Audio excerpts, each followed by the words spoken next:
The war ended on a Monday, not with a cheer, not really, but with a silence so wide it seemed to swallow the air.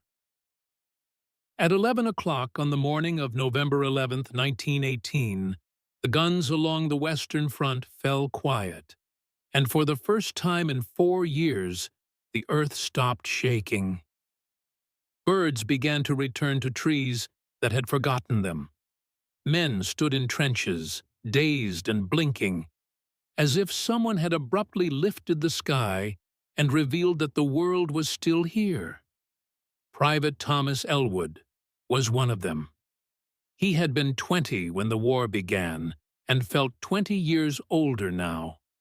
His rifle hung useless on his shoulder, its barrel blackened from rain and ash. Around him, men laughed, shouted, wept, each in their own way. Thomas didn't. He just stared at the horizon and felt something between disbelief and exhaustion. They told them they'd be going home soon. There would be trains, parades, speeches. The word demobilization was passed around like a charm against the last shell. But in the meantime, they waited, because soldiers always wait. The first trains came days later. The platforms were crowded with uniforms of every color and face that seemed carved from the same clay. Red Cross nurses guided the limping, the blind, the bandaged. Officers walked as if balance was a fragile secret. Steam rose from the engines and mixed with the breath of 1,000 men trying to remember how to hope. Thomas stood on the platform with his pack at his feet and his discharge paper folded neatly in his pocket. He was going back to Liverpool, to a street of brick row houses and a mother who still wrote him letters in her neat, looping hand. He had dreamed of this moment through years of noise. Now it felt distant, unreal. The whistle blew. The train shuddered. Men began to climb aboard, each one glancing over his shoulder, as if afraid the Armistice might vanish like a dream. Thomas found a seat by the window. Across from him sat a corporal from Manchester with one sleeve pinned up, and beside him, a boy so young his uniform still smelled of the depot. When the train began to move, a strange sound filled the carriage. Not cheering, not singing, but the sound of breath. Hundreds of men exhaling at once, as if trying to push the war out of their lungs. Outside, the countryside rolled by, ruined villages, skeletal trees, rivers thick with mud. The land looked as tired as they were. Thomas pressed his forehead to the glass and whispered the same two words over and over, like a prayer he didn't understand. It's over. It's over. The train carried them through a landscape that didn't know how to be beautiful anymore. Fields that had once fed nations were pitted with shell holes. Fences lay like fallen ribs. Churches had no roofs. The tracks themselves curved around craters where bridges had once stood. Yet between the scars, patches of green had begun to return. Grass, weeds, stubborn as breath. Inside the carriage, silence had weight. The soldiers sat shoulder to shoulder, knees touching, eyes fixed on things that weren't there. The corporal from Manchester stared at his empty sleeve as if it might speak. The boy beside him kept writing in a notebook, stopping often, as though words had turned difficult. When the train slowed at Amiens, the doors opened to the smell of bread. French women stood by the tracks, handing loaves and flowers through the windows. "Merci," Thomas said, his voice rough from disuse. A girl smiled, placed a single poppy in his hand, and stepped back before he could say another word. As the train rolled on, the men began to talk. Not much. Fragments, confessions whispered like secrets. "I thought the war would make me a man," someone said. "I just feel old. Do you think they'll know what we did?" "They'll know we came back," another answered quietly. Thomas listened, saying nothing. Words still felt fragile. At dusk, the train stopped again, this time in open country. "An engine problem," the guard said. They'd wait until dawn. The men climbed down and scattered along the embankment. A few lit cigarettes, others walked into the fields. The sky was a bruised violet, the first stars uncertain.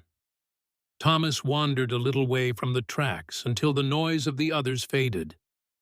He stood alone, the wind cold on his face, and for the first time since the war began, he felt afraid. Not of shells, not of death, but of living. What if he couldn't return to who he was before?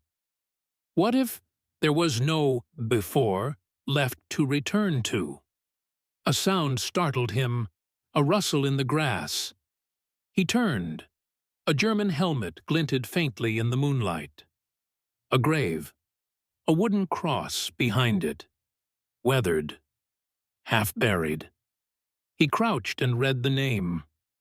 Johann Richter, 1896 to 1917. He stared at it for a long time. Then, without quite knowing why, he set the poppy from the French girl on the grave. When he climbed back aboard, the boy with the notebook looked up and asked softly, "You all right, mate?" Thomas nodded. "I think so." The boy smiled, small and tired. "Then you're doing better than most." England smelled of coal smoke, wet stone, and salt. When the train crossed the channel and rumbled through the southern countryside, men began to stir like sleepers waking from a long, feverish dream. Some laughed, others wept. One man kissed the window when they passed Dover's white cliffs. As the train approached London, the platforms filled with faces, women in hats, children waving flags, men in factory coats craning their necks for a glimpse of someone they'd almost stopped believing was alive. At Victoria Station, the brakes screamed, the doors opened, and the world rushed in.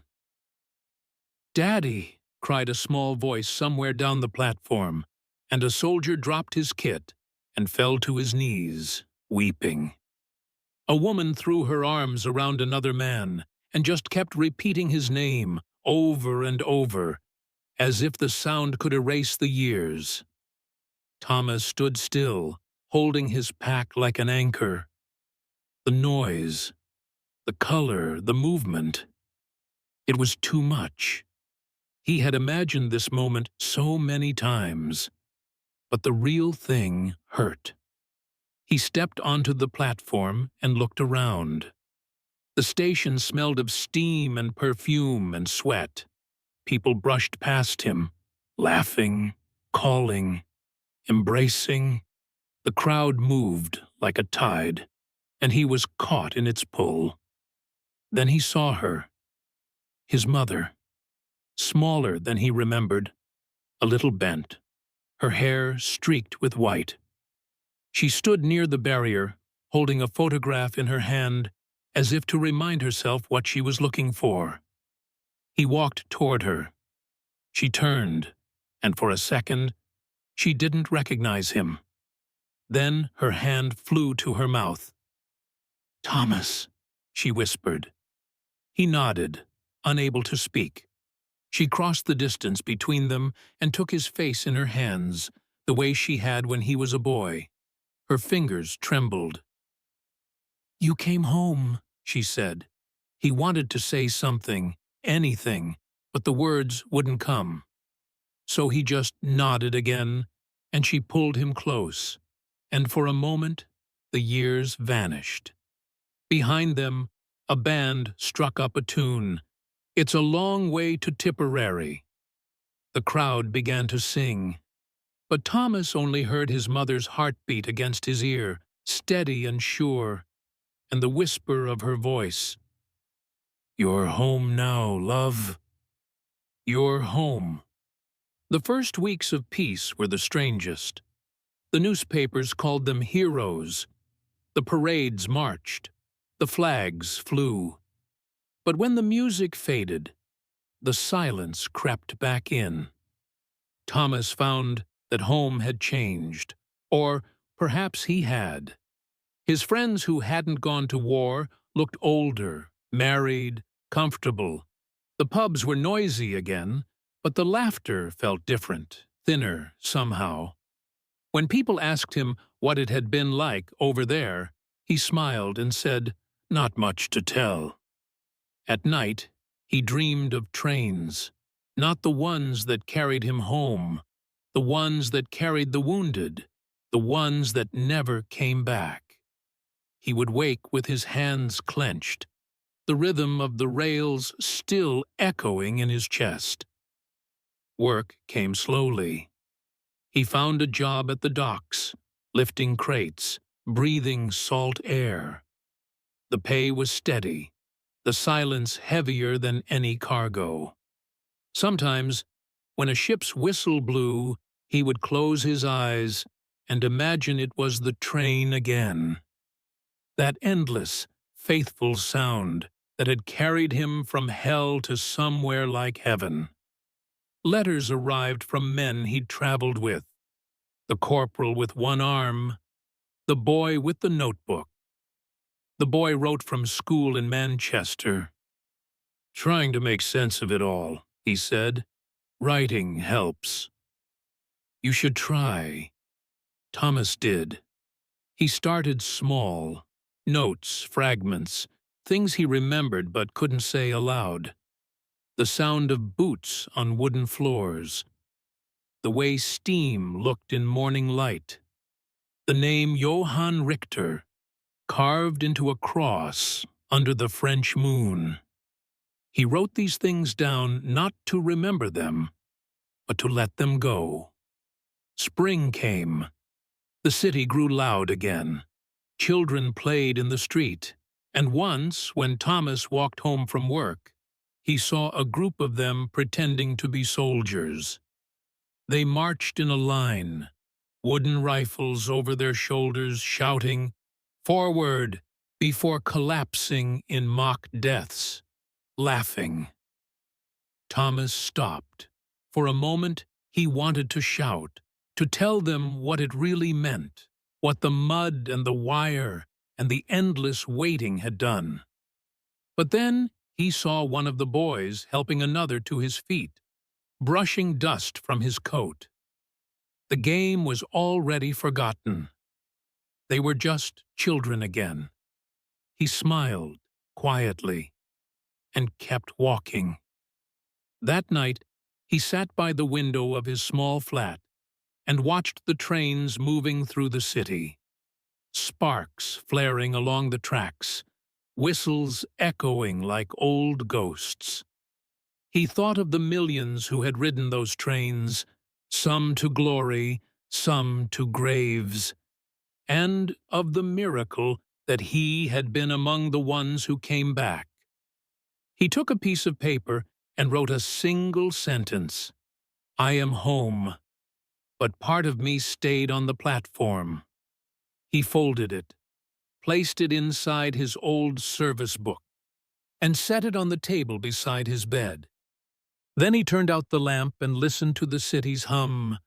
Cars, footsteps, trains, life moving forward. In the distance, a whistle blew, long and low, fading into the dark. Thomas smiled in the half-light, closed his eyes, and whispered the words he had waited years to say. Not as a soldier, but as a man who had survived enough to finally understand them. It's over, and the world is still turning. And somewhere, between the night and the dawn, another train rumbled past, carrying its quiet cargo of souls toward the promise of morning.